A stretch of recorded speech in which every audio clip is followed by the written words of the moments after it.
Nama Enika Darwati, NIM 22811311803, kelas A37, akan menjelaskan materi haji dan umroh yang meliputi rukun, wajib, sunnah, dan larangan ihram. Ihram, pengertian ihram. Menurut Imam An-Nawawi dalam Al-Majmu', ihram adalah niat untuk memasuki ibadah haji atau umroh yang menjadikan seseorang berada dalam kondisi ihram dan tunduk pada ketentuan ibadah manasik. Maka niat ini adalah syarat sah dan rukun mutlak dalam ibadah haji atau umroh. Landasan dalil syariat 1. Al-Quran. Allah Subhanahu wa Ta'ala berfirman yang artinya, dan sempurnakanlah haji dan umroh karena Allah. Surah Al-Baqarah ayat 196. Ayat ini menunjukkan bahwa haji atau umroh adalah ibadah yang harus disempurnakan sejak awal pelaksanaannya, dimulai dari niat yang disebut ihram. 2. Hadis Nabi Muhammad SAW dari Umar bin Khattab, Rasulullah SAW bersabda, sesungguhnya setiap amal tergantung kepada niat dan setiap orang akan mendapatkan sesuai dengan apa yang diniatkannya. Hadis riwayat Bukhari dan Muslim. Rukun dan wajib ihram. Rukun ihram yang jika ditinggalkan ibadah tidak sah. 1. Niat ihram dari mikot. Melafalkan niat saat tiba di mikot yang telah ditentukan. 2. Pakaian ihram. Untuk pria 2 lembar kain putih tanpa jahitan. Untuk wanita pakaian menutup aurat kecuali wajah dan telapak tangan. Wajib ihram. Larangan yang jika dilanggar dikenakan denda seperti memotong kuku atau rambut, memakai wewangian seperti parfum, sabun wangi, dan lain-lain, menutup kepala bagi pria atau wajah bagi wanita, berhubungan suami istri, berburu binatang, menikah atau menikahkan. Larangan ihram. Berikut ini beberapa larangan ihram. 1. Berdebat atau bertengkar dengan orang lain. Para jamaah dilarang untuk berdebat atau bertengkar dengan orang lain. 2. Memotong kuku atau rambut. Saat sedang ihram, jamaah diharamkan memotong kuku atau rambut. Tetapi apabila ada kuku yang pecah dan membuat sakit, bisa dipotong tanpa harus membayar denda. 3. Berhubungan suami istri. Meskipun berstatus suami istri, namun jamaah dilarang berhubungan badan dengan suami atau istri. 4. Berburu binatang dan memakannya. Jamaah tidak diperbolehkan untuk berburu binatang dan memakannya saat sedang ihram. Hal ini sesuai dengan surah Al-Maidah ayat 96 yang artinya diharamkan bagimu menangkap binatang buruan darat selama kamu dalam ihram. 5. Menikah atau menikahkan. Saat sedang berihram, jamaah juga tidak boleh menikah atau menikahkan orang lain. Akad nikah yang dilaksanakan saat ihram maka tidak akan sah. Rasulullah bersabda, orang yang berihram tidak boleh menikah dan tidak boleh menikahkan. Hadis riwayat Muslim. Menggunakan wangi-wangian. Saat berihram, jamaah juga tidak diperbolehkan untuk menggunakan wangi-wangian. Jika ingin mengenakan parfum, maka sebaiknya dilakukan saat sebelum niat ihram. Rasulullah bersabda, jangan pula kalian memakai pakaian yang diberi minyak wangi atau wewangian dari daun tumbuhan. Hadis riwayat Bukhari.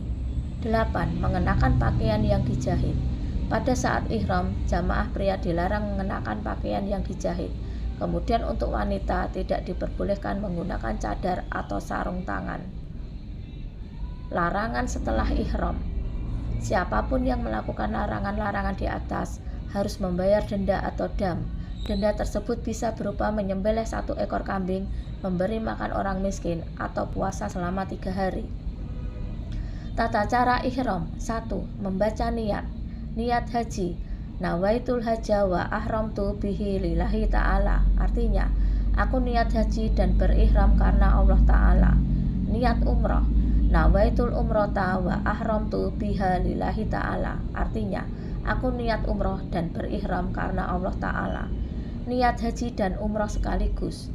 Nawaitul hajja wal umrata wa ahramtu bihima lillahi ta'ala. Artinya, aku berniat melaksanakan haji dan umrah dan aku berihram karena Allah Ta'ala. 2. Mandi. Mandi ihram merupakan sunnah yang dianjurkan bagi setiap muslim, baik laki-laki maupun perempuan, sebagai langkah awal dalam menjalankan ibadah haji atau umrah. 3. Menggunakan parfum atau wewangian. Dalam melaksanakan ibadah haji dan umroh, Rasulullah menganjurkan umatnya untuk senantiasa menjaga kebersihan dan kerapian. Salah satu bentuk kesempurnaan ibadah adalah dengan menggunakan wangi-wangian. Dari Aisyah, aku memakaikan wangi-wangian kepada Nabi untuk ihramnya sebelum berihram dan halalnya sebelum tawaf di Ka'bah. Hadis riwayat Bukhari. 4. Memakai pakaian ihram. Pakaian ihram baik untuk ibadah haji maupun umrah memiliki ketentuan yang sederhana. Tidak ada jenis kain atau model tertentu yang diwajibkan, namun ada beberapa syarat yang harus dipenuhi. Pakaian ihram berwarna putih melambangkan kesucian dan kesetaraan di hadapan Allah. Rasulullah SAW bersabda, hendaklah salah seorang di antara kalian berihram dengan menggunakan sarung dan selendang serta sepasang sandal. Hadis riwayat Ahmad. 5. Melaksanakan ihram setelah sholat. Sebelum memasuki keadaan ihram, disarankan untuk menunaikan sholat fardu terlebih dahulu. Pelaksanaan sholat fardu sebelum ihram merupakan amalan sunnah yang dianjurkan sebagaimana hadis mengatakan. Lalu Rasulullah SAW sholat di Masjid Dzul Hulifah, kemudian menunggangi Al-Qaswa, unta kesayangannya. Ketika unta tersebut sampai di Al-Baida, beliau berihram untuk haji. Hadis riwayat Muslim. 6. Melaksanakan talbiyah. Melaksanakan talbiyah merupakan penanda penting dalam tata cara ihram. Setiap calon jemaah haji atau umroh yang telah memasuki miqat wajib melafalkan talbiyah. Tindakan ini tidak boleh ditinggalkan dan merupakan salah satu rukun ihram. Berikut adalah bacaan talbiyah. Labbaika Allahumma labbaik, labbaika la syarika laka labbaik, innal hamda wa ni'mata laka wal mulk la syarika lak. Artinya, ya Allah, aku datang memenuhi panggilanmu. Ya Allah, tidak ada sekutu bagimu. Sesungguhnya segala puji dan kenikmatan serta kerajaan kekuasaan adalah milikmu semua. Tidak ada sekutu bagimu. Hadis riwayat Bukhari. Rukun haji. Rukun haji adalah hal-hal pokok yang harus dilakukan selama pelaksanaan ibadah haji. Jika salah satu dari rukun ini tidak dilakukan, maka haji seseorang dianggap tidak sah. Rukun haji terdiri dari 1. Ihram, yaitu berniat dan mengenakan pakaian ihram. 2. Wukuf di Arafah. Wukuf berarti berdiam diri di padang Arafah pada tanggal 9 Dzulhijjah, mulai dari tergelincirnya matahari hingga terbenam. Selama wukuf, jemaah haji memperbanyak doa dan zikir sebagai bentuk pengabdian dan permohonan ampun kepada Allah. 3. Tawaf ifadah, yaitu mengelilingi Ka'bah sebanyak 7 kali. 4. Sa'i adalah berlari kecil antara Bukit Safa dan Marwah sebanyak 7 kali. 5. Tahallul, yaitu mencukur atau menggunting rambut. 6. Tertib, yaitu melaksanakan seluruh rukun secara berurutan. Rukun umrah. Rukun umrah adalah elemen-elemen pokok yang harus dilakukan dalam melaksanakan umrah. Jika salah satu dari rukun ini tidak dilakukan, maka umrah seseorang dianggap tidak sah. Berikut 5 rukun umrah. 1. Ihram, berniat dan mengenakan pakaian ihram. Ihram dilakukan dari miqat, yaitu batas yang telah ditentukan, baik berupa tempat atau lokasi. 2. Tawaf, yaitu mengelilingi Ka'bah sebanyak 7 kali. 3. Sa'i adalah berlari kecil antara Bukit Safa dan Marwah sebanyak 7 kali. 4. Tahallul, mencukur atau menggunting rambut. 5. Tertib, melaksanakan seluruh rukun.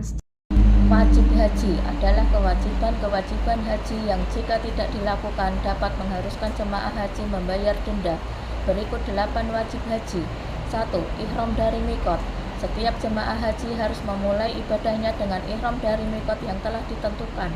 2. Wukuf di Arafah, harus dilakukan hingga matahari tenggelam. 3. Bermalam di Musdalifah pada malam tanggal 10 Dzulhijjah. 4. Bermalam di Mina pada malam-malam tasyrik, yaitu tanggal 11, 12, dan 13 Dzulhijjah. 5. Melempar jumroh, yaitu melempar batu kecil ketiga tiang jumroh di Mina pada hari raya kurban dan hari-hari tasyrik. 6. Mencukur rambut setelah melaksanakan tawaf dan sa'i sebagai simbol bolehnya melakukan hal-hal yang sebelumnya dilarang saat ihram. 7. Menyembelih hewan kurban adalah kewajiban bagi jemaah haji yang melakukan haji tamattu dan qiron.